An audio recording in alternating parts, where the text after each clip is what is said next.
Hey everyone, so as promised I'm going to be doing my page turning video for this huge book. This is of course the Harry Potter page to screen, and I know a lot of you enjoyed my page turning for the film wizardry book, and I'm really looking forward to doing this one. I won't go through every single page because it is ginormous, and I think we'd all be asleep before we got to the end of that. But we'll stop at some interesting bits and we'll look at the pictures and we'll see what interesting facts we can find in here as well. So I hope you enjoy this video, and if you have any suggestions for any other videos you'd like to see, please let me know below this video.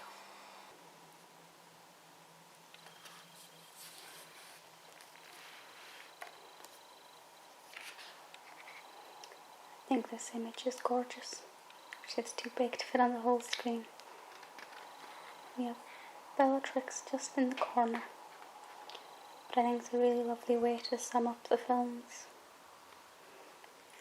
Now, as I said, we won't go through the whole thing because we'll be here forever. So what I'll do is I'll just pick some pages at random and we'll have a look at what's on them. So we come to the Sorcerer's Stone, as they call it, which really irritates me because it's the Philosopher's Stone, but never mind. And as you can see, we have behind the scenes picture there with Daniel Radcliffe.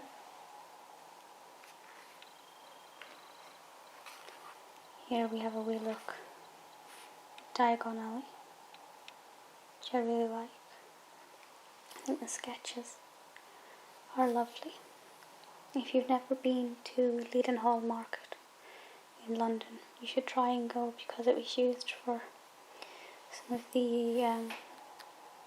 the shots, and it's the doorway to the Leaky Cauldron is there as well. Let's go to this page. I particularly like this scene. Harry and the Sorting Hat. Not Slytherin, not Slytherin. I think it's great. And spoiled Dudley Dursley. Then we come to the Chamber of Secrets. The behind the scenes picture there. Daniel Radcliffe in the chamber. The great thing about this book is that you get a lot of behind the scenes things. Some very interesting pictures that I think just really help bring the film experience to life. We have some sketches of Aunt March. I think Pam Ferris was fantastic in the role, and it was very amusing.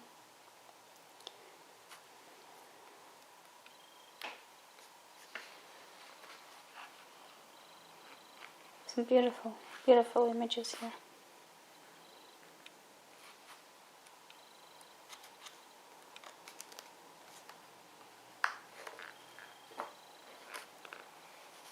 And now of course we've moved on. And I particularly enjoy the green screen images. Some people think that seeing behind the scenes film footage kind of spoils the experience and the illusion, if you like, but I find it particularly enjoying, and I think it adds to the knowledge and the depth of the film, and also the appreciation when you see how much hard work goes into it. Come to the Yule Ball. I know a lot of people really like the Yule Ball scenes, and Ron's robes were great. And I actually think he looks very dashing, and I do actually really like them. It's not my favourite film out of them all.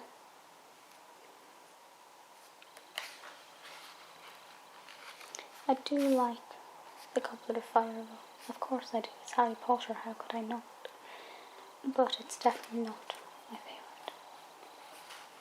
However, Evanna Lynch, how can you not love Luna? I reckon that if Helena Bonham Carter was not my style icon, Luna Lovegood would be. So I'm kind of glad Helena is, to be honest. But I love Luna. I think she's fantastic. Then we reach the Half-Blood Prince. I'm not sure what happened to the Prisoner of Azkaban. Apparently we skipped too far ahead. But we will get to see Sirius Black soon.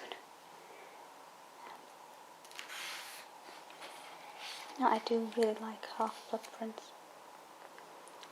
I'm not sure it's one of my favourites. It might be. Now this particular scene with Slughorn, I do like. I do like quite a lot. I think it was very effective.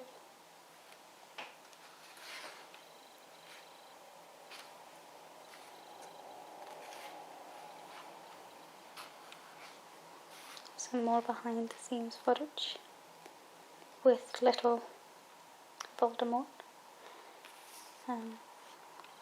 who apparently is Rafe Fiennes' nephew.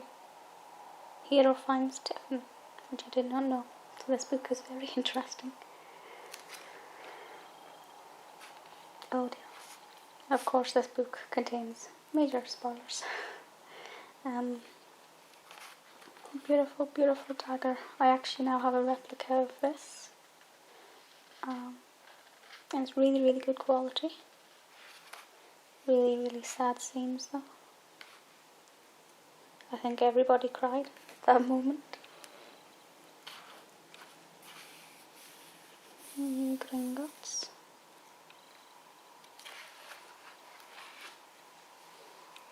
I get so excited. Helena Bonham Carter, who I adore. I really like Narcissa Malfoy too. In the Battle of Hogwarts. The Battle of Hogwarts is easily one of my favourite moments in the entire series. It's just, you can see the whole thing was building up to it, and it's just sensational. It really, really is. I mean, look at that. It's so overwhelming to watch. And I didn't actually go and see it in the cinema. I didn't see it till it was on DVD. And I kind of regret not going in to see it, because that on the big screen just would have been heavenly.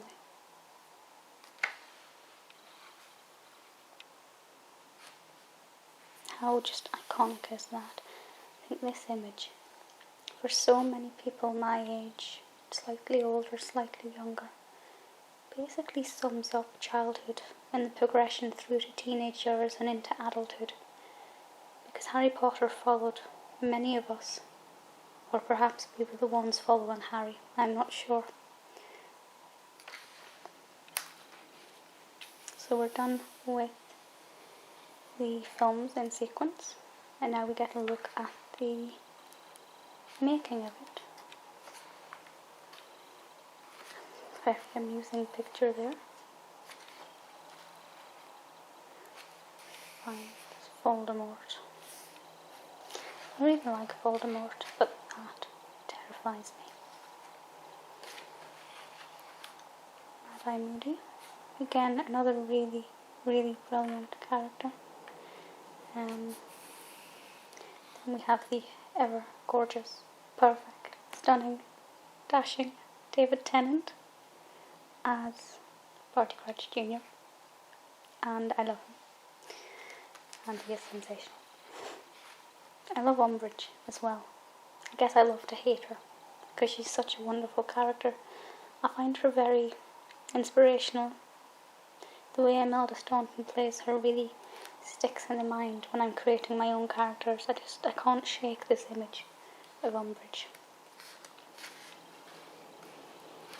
Never been too bothered about Ginny Weasley, but I think every man and his dog absolutely loves Neville Longbottom, and rightly so, because he is legendary.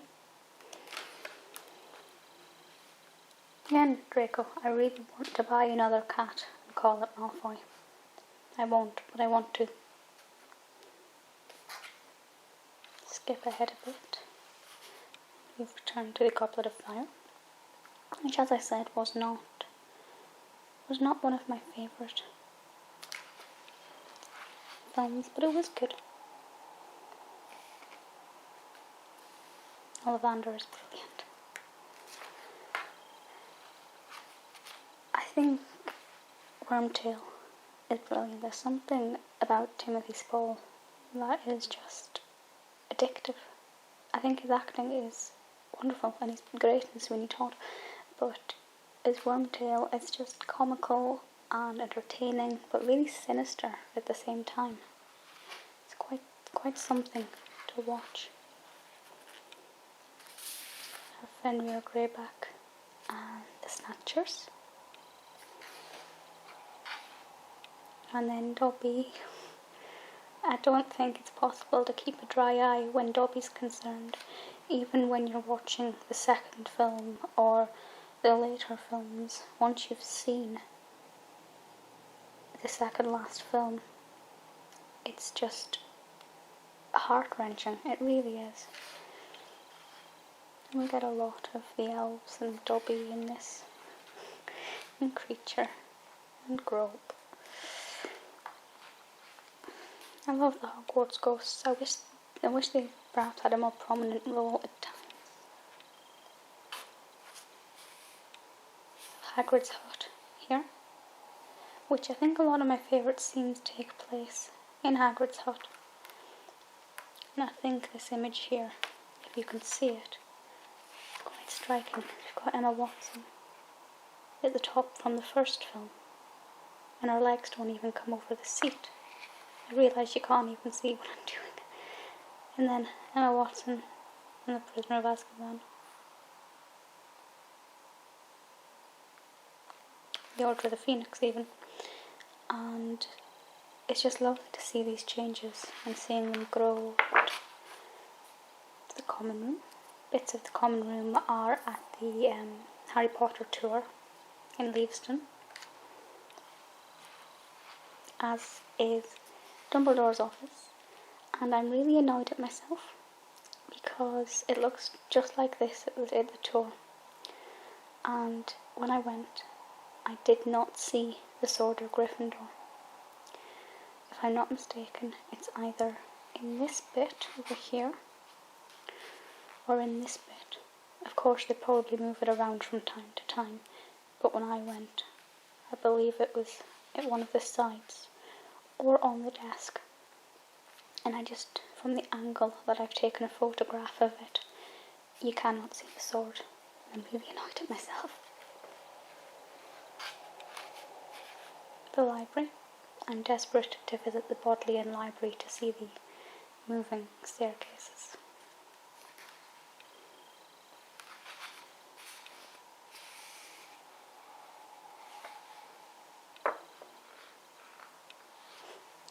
The Lestrange's Vault. I think Emma Watson dressed as Helena, dressed as Bellatrix, is very amusing. Weasley's Withered Wheezes I think is great. It's so fun. It's kind of got a Willy Wonka and the Chocolate Factory of toys and jokes element to it. And who doesn't want a pygmy puff?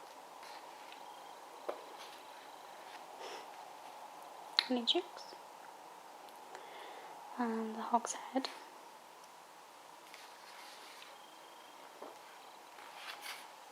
The Ministry of Magic is lovely. They've got some of these green panels at the tour, and they're really shiny and really bright.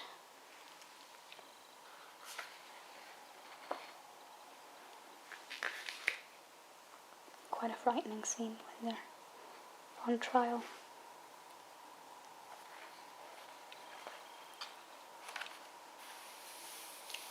Quidditch World Cup. Very stunning.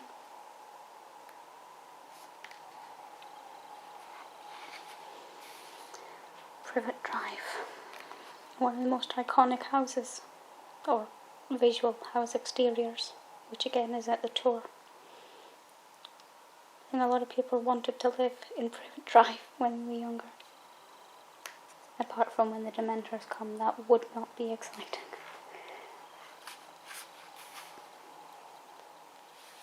Woolsort Orphanage and Spinner's End. Malfoy Manor. Got Draco, Lucius, Narcissa, Bellatrix, and Snape. Such a stunning property. In Godric's Hollow, picture there of them painting on James and Lily Potter. You come to the Horcruxes. We've got some of these ice blocks at the tour as well, and, well, I say ice blocks, that's what they remind me of. Aragog. Thankfully I'm not too scared of spiders, but that scene in Chamber of Secrets is just menacing.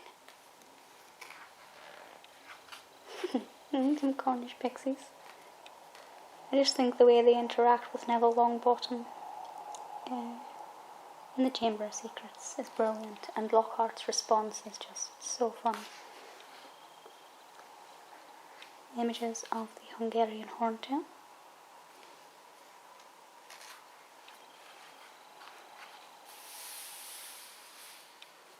Some beautiful plates there. Centaurs.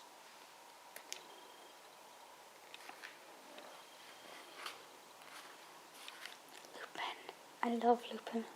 I really love Lupin. But werewolves kind of scare me.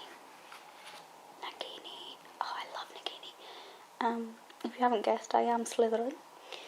And Nagini and the Dark Mark are just so thrilling.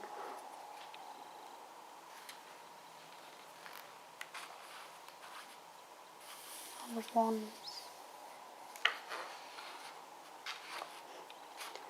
Got the different types of the Sorting Hat, and the ever entertaining Howler, Pensive,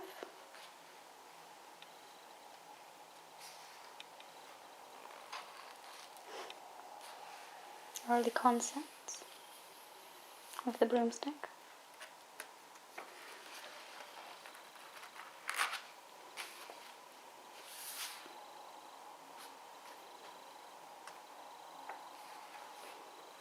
Submerged to say, Wingardium Leviosa. Look at the Daily Prophet.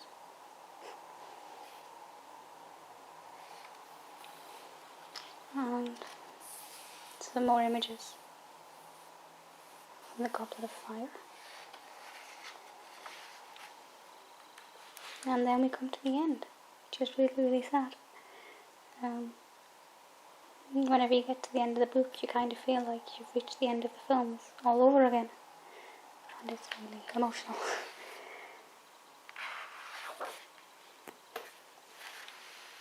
Especially with the 3 empty chairs for Daniel Radcliffe, Rupert Grint, and Emma Watson. I hope you enjoyed this video. I promise to do another ASMR video really soon. Any suggestions, let me know. And I'll see you all next time. Bye.